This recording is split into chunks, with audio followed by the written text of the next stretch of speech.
I am 47 years old, and 3 days ago, a surgeon cracked my chest open like a walnut to fix a heart I swore was fine.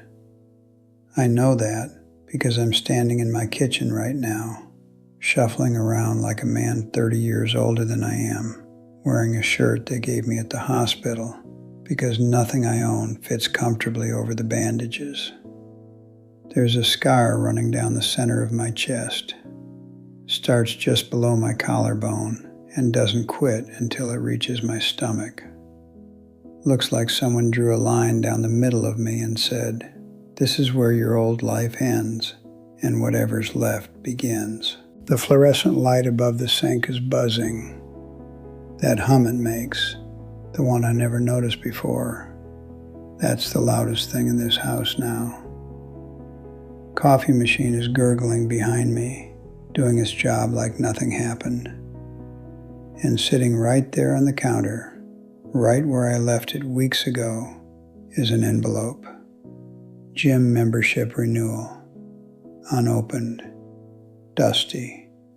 The corners are curling up like even the paper is tired of waiting for me. I pick it up and my hands are shaking. Not from the surgery, from the shame. Because this little piece of paper, this thing I couldn't be bothered to open, almost killed me. Not the envelope itself, obviously. What killed me was what it represented. The lie I told myself every single day. The lie that I was strong enough, that I didn't need help, that whatever was happening inside my chest was nothing. Just stress, just getting older. That lie put me on an operating table with a 50-50 chance of seeing my granddaughter again. Let me tell you how I got here. 2 years ago, at 45, I was the guy. You know the guy. Every neighborhood has one. I was the one who fired up the grill every Sunday, flipping steaks with one hand, cold beer in the other. I coached my grandson's flag football team on Saturdays.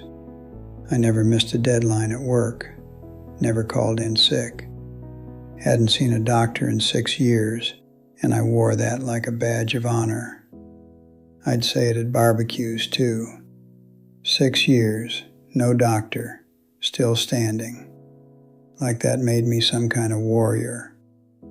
The smell of charcoal and fresh cut grass, that was my world, my kingdom. I owned that backyard. I owned that routine. And somewhere in the middle of all that pride, my chest started talking to me. Little whispers at first, a tightness after climbing the stairs, a flutter when I was mowing the lawn. Nothing dramatic. Nothing that knocked me down, just enough to make me pause for a second, catch my breath, and then keep going. Because that's what men like me do. We keep going. My wife, Karen, she noticed. Of course she noticed. Wives always notice the things we're trying to hide. She said it to me one night while we were watching television. "You've been rubbing your chest a lot lately. Maybe you should get it checked." I didn't even look away from the screen. I just said, "It's heartburn. I ate too fast." She brought it up again a month later. I told her she was worrying over nothing. I told her I was fine. And the way I said it, that tone, that was designed to end the conversation. It did. Then the gym renewal came in the mail. I remember picking it up, glancing at it, and tossing it on the counter like junk mail. Karen asked if I was going to renew. I actually laughed. I said, "I don't need a gym. I'm outside every weekend. I'm more fit than half the guys paying $50 a month to walk on a treadmill. I believed it too, every word. I believed I was invincible because I could still throw a football and carry grocery bags in one trip. That envelope sat on the counter collecting dust, and the tightness in my chest kept growing, and I kept ignoring both of them. You want to know the lie I lived by? Here it is. 4 words. Real men push through. That was my gospel. My father said it. His father probably said it too. Pain is weakness. Complaining is soft. You don't go to a doctor unless something is hanging off your body. You just push through. I pushed through all the way to a Saturday afternoon in October that I will never, ever forget. It was one of those perfect fall days, the kind where the air smells like dry leaves and the sky is so blue it almost doesn't look real. I was in the backyard assembling a swing set for my granddaughter Lily. She's 3.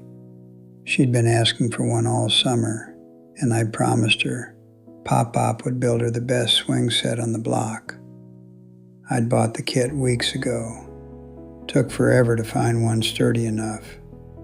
I wanted it to last. I wanted her to grow up on that thing. Push herself higher and higher until she felt like she could touch the sky. So there I was, on my knees on the concrete pad, wrench in hand, bolting the frame together. Lily was sitting in the grass about 10 feet away, pulling dandelions apart and talking to herself the way 3-year-olds do. This little running monologue about butterflies and juice boxes. I could hear her voice floating over to me like music, and then it hit. Not like before, not a whisper, not a flutter. This was a fist. It felt like someone had wrapped a belt around my chest and was pulling it tighter and tighter from the inside. I stopped mid-turn on the bolt. The wrench slipped out of my hand and hit the concrete, and that clang, that sharp metallic sound echoing off the patio, that's the sound I hear in my sleep now, every single night. I tried to breathe. Couldn't get a full breath. It was like my lungs had shrunk to half their size.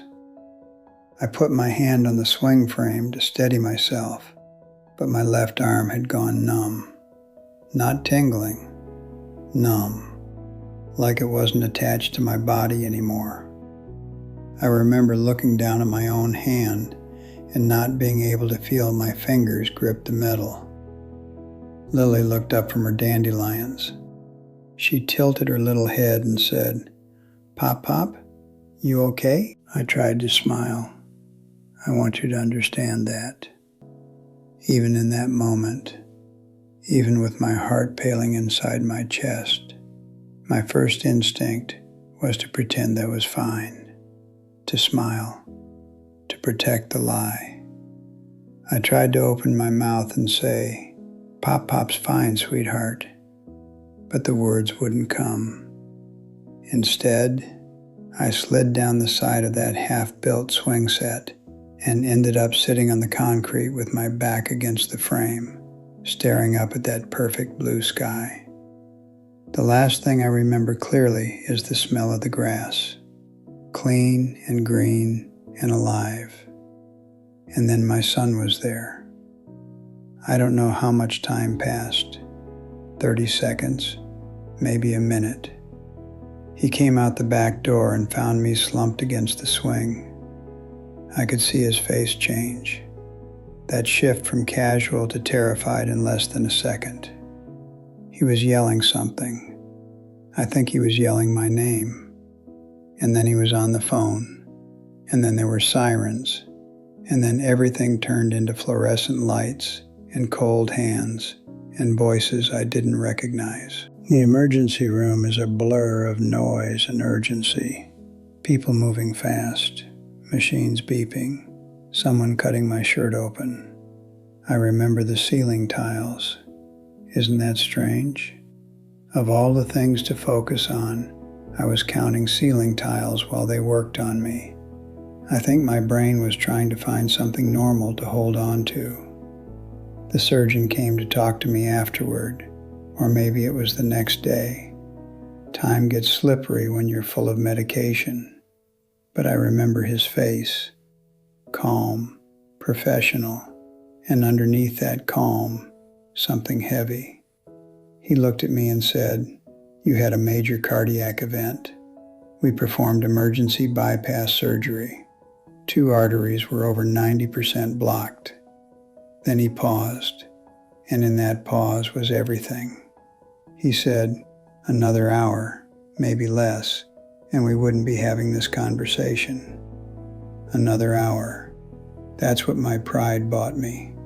A 1-hour margin between being alive and leaving my granddaughter with a half-built swing set and a pop-pop she'd barely remember. The ICU was the quietest place I've ever been, and I've been in some quiet places. But that silence was different. It had weight. It pressed down on you. The only sound was the heart monitor, beeping out proof that I was still here. Each beep felt like a question.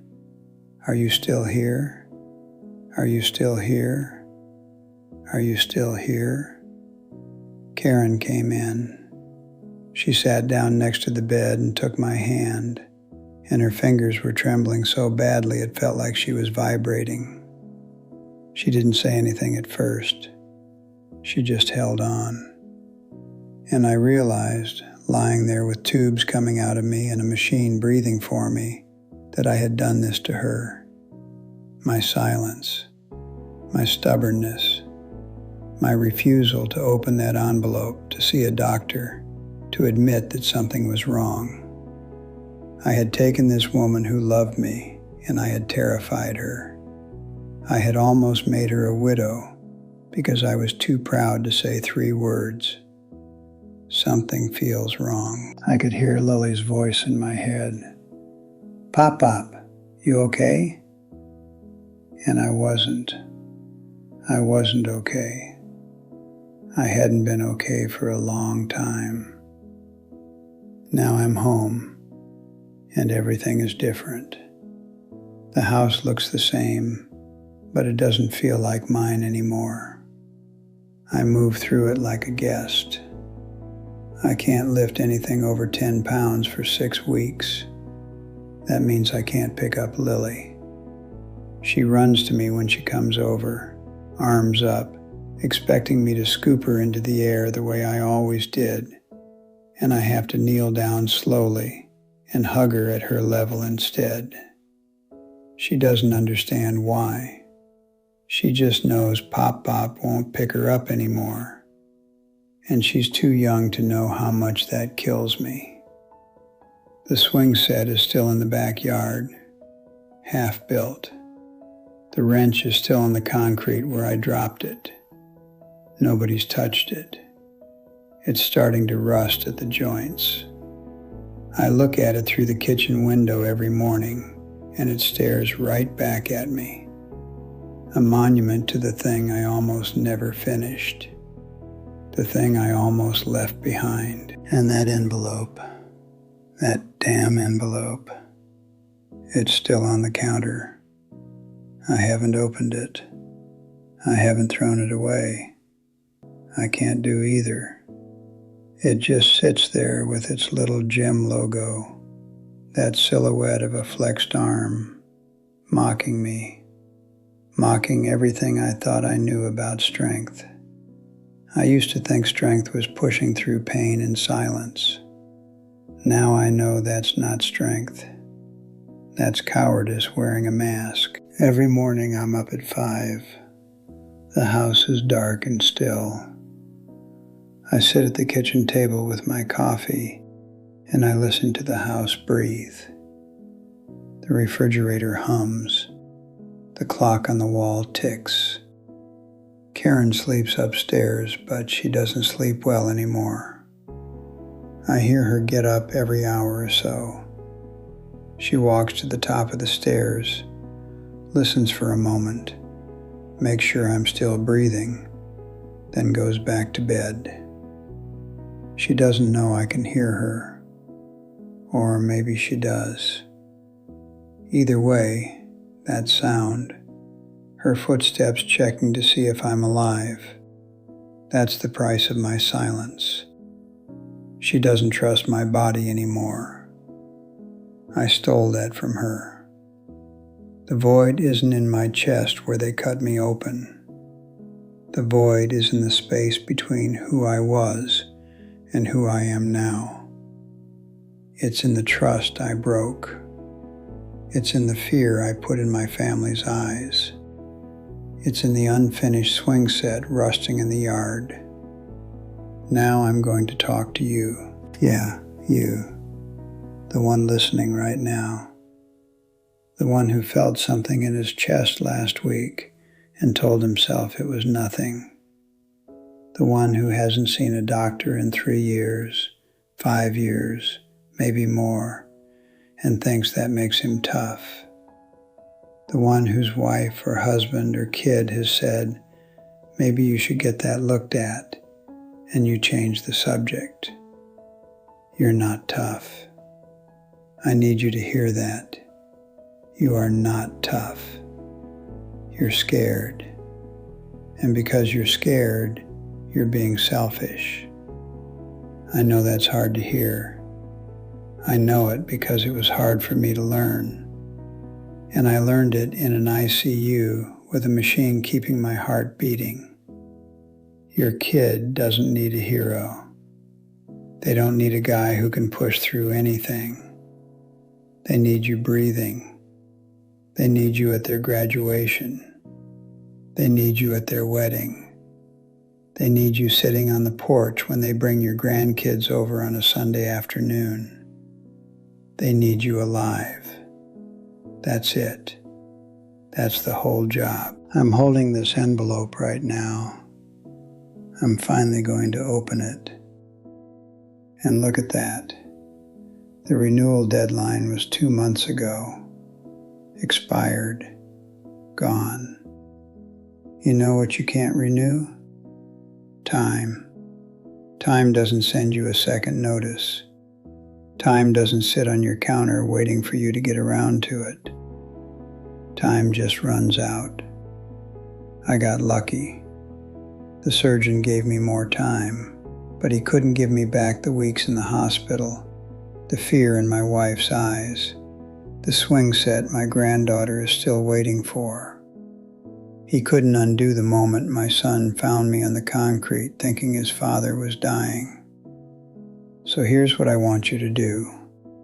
Put this video down. Pick up your phone. Call your doctor. Make the appointment. And when the person you love asks you why, you tell them the truth. Tell them something feels wrong, and I'm not going to ignore it anymore. The bravest thing I ever did wasn't surviving surgery. It wasn't pushing through pain. The bravest thing I ever did was lying in that hospital bed and finally admitting that I was scared. Don't wait for the concrete. Don't wait for the wrench to fall. Don't wait for a 3-year-old to ask you if you're okay when you're not. Go now while you still can.